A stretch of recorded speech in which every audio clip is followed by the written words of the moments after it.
আমাদের ভারতীয় ব্যাটসম্যানেরা ব্যাটিং করতে ভুলে গেছে। কেমন করে ইন্টারন্যাশনাল ক্রিকেটে ব্যাটিং করতে হয় টোটালি ভুলে গেছে বিরাট কোহলি, রোহিত শর্মারা।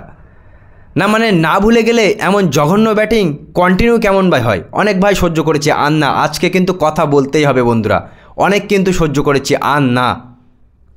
তৃতীয় টেস্টের তৃতীয় দিনের খেলা শেষ, আর যেখানে ভারতীয় দল একেবারেই আরও একবার অস্ট্রেলিয়ান বোলারদের সামনে নেস্তানাবুদ হলো আমাদের ভারতীয় টপ অর্ডার ব্যাটসম্যানরা। কেমন করে ব্যাটিং করতে হয় হয়তো আমরা ভুলে গেছি। যে ভারত বড় বড় ব্যাটসম্যানদের প্রডিউস করেছে, সেই ভারতীয় টিমের ব্যাটসম্যানেরা অস্ট্রেলিয়ান বোলারের সামনে কেমন করে ব্যাটিং করতে হয় হয়তো ভুলে গেছে। অস্ট্রেলিয়া প্রথম ইনিংসে 445 রান করে আজকে যখন প্রথম ইনিংসে ডিক্লেয়ার করলো সকালবেলা, মানে যখন অল আউট হলো 445 রানে, তার জবাবে হয়তো আমরা একটা ভালো আশা করেছিলাম। কিন্তু সেই আবারও আজকের দিন শেষে ভারতীয় টিমের কী অবস্থা? 48 রানে 4 উইকেট পড়ে গেছে ভাই, 48 রানে। জীবনে এই প্রথম বৃষ্টিকে ধন্যবাদ দিচ্ছি। আজকে যদি বৃষ্টি না হতো আর পুরো ম্যাচ খেলা হতো, না জানি ভারত অস্ট্রেলিয়াকে 100-র মধ্যে অল আউট করে দিতে পারত। এটা কেমন ব্যাটিং? জয়সওয়াল প্রথম ম্যাচে 0 রানে আউট হয়েছিল প্রথম ইনিংসে পার্থে মিচেল স্টার্কের বলে। সেই জয়সওয়াল সেকেন্ড ইনিংসে যখন 100+ রান করে, সেঞ্চুরি করে, তখন মিচেল স্টার্ককে বলছিল ইজ কামিং টু স্লো, মানে তোমার বল স্লো আসছে। যে মিচেল স্টার্ক 15 বছর ধরে অস্ট্রেলিয়ার হয়ে খেলছে, যে মিচেল স্টার্কের বল খেলতে ব্যাটসম্যানরা হয়তো রাতে স্বপ্ন দেখে যে ভাই এ আমাদের শেষ করে দেবে, সেই মহান বলারের বলকে তুমি তাকে বলছো ইজ কামিং টু স্লো। তুমি ভারতীয় দলের হয়ে খেলছো 1-1.5 বছরও হয়নি, আর সেখানে মিচেল স্টার্ক 15 বছর খেলেছে, বিশ্বের সবথেকে খতরনাক বলারের মধ্যে পড়ে মিচেল স্টার্ক। তাকে তুমি বলছো ইজ কামিং টু স্লো। সেই মিচেল স্টার্ক তোমার এই তৃতীয় টেস্টেও তোমার 4 রানে আউট করে দিল, মানে অলরেডি 3 ম্যাচে 3বার আউট মিচেল স্টার্ক তোমাকে করেছে। প্রথম দুটো টেস্ট ম্যাচে 0 করে আউট করেছে, আজকে 4 করে তুমি তার বলে আউট হলে। তাহলে এত বড় বড় কথা কেন? সেই বিরাট কোহলি যে প্রতিজ্ঞা করে বসে আছে যে অফ স্টাম্পের বাইরের বল আমরা খোঁচামাত দিয়ে আউট হবই।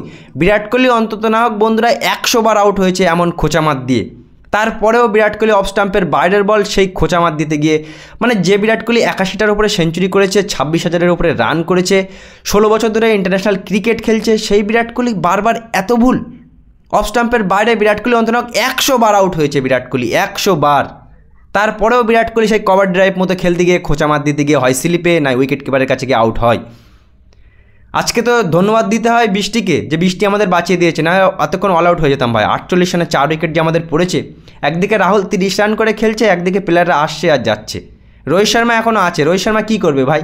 সেও তো 1-2 রানে আউট হয়ে যাবে। রোহিত শর্মা তো ওপেনিংও তো রান করতে পারছিল না, মিডল অর্ডারেও রান করতে পারছে না। প্রথম টেস্ট ম্যাচ আমরা জিতেছিলাম জাসপ্রীত বুমরার জন্য, 150 রানে, সেখানেও আমরা অল আউট হয়েছিলাম। জাসপ্রীত বুমরা কত, আর ভাই কত একটা প্লেয়ার, আর কত। সবাই বলে কি ক্রিকেট 11 জনের খেলা, ক্রিকেট 11 জনের খেলা না।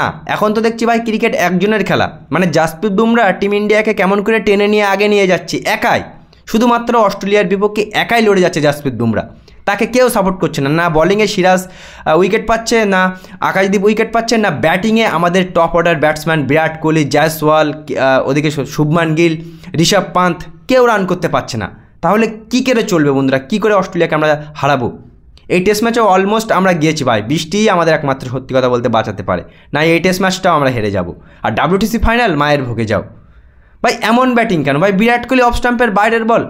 ভারতীয় প্লেয়াররা বন্ধুরা ব্যাটিংয়ে নেটে প্র্যাকটিস করে ঘন্টার পর ঘন্টা, 4-5 ঘন্টা করে নেটে ব্যাটিং করে, আর ম্যাচে এসে অফ স্টাম্পের বাইরের বল খোঁচামাত দিয়ে গিয়ে স্লিপে আউট হয়। না জানি কী হবে বন্ধুরা। কালকে 74 দিন, কালকে কি ভারত ঘুরে দাঁড়াতে পারবে এখান থেকে? আমার তো মনে হয় না বন্ধুরা পারবে। এই ব্যাটিং লাইন আপ কখনোই শুধরাবে না। 445 রানের জবাবে হয়তো 150 রানে অল আউট হয়ে যাবে এই ভারতীয় দল। কি থার্ড ক্লাস ব্যাটিং ভাই! বিরাট কোহলি এত সিনিয়র প্লেয়ার, এত বাজে ব্যাটিং। আমাদের টপ অর্ডার ব্যাটসম্যান ওদিকে জয়সওয়াল বড় বড় কথা বলে, মিচেল স্টার্ককে বলে তোমার বল স্লো আসছে, সেই মিচেল স্টার্কের বল খেলতে পারে না। কি হবে বন্ধুরা এই টিমের? অবশ্যই মতামত জানাবে। ভারতকে এই টিম ম্যাচে ঘুরে দাঁড়াতে পারবে, না বৃষ্টি একমাত্র বাঁচাতে পারে ভারতকে? মতামত অবশ্যই জানাবে।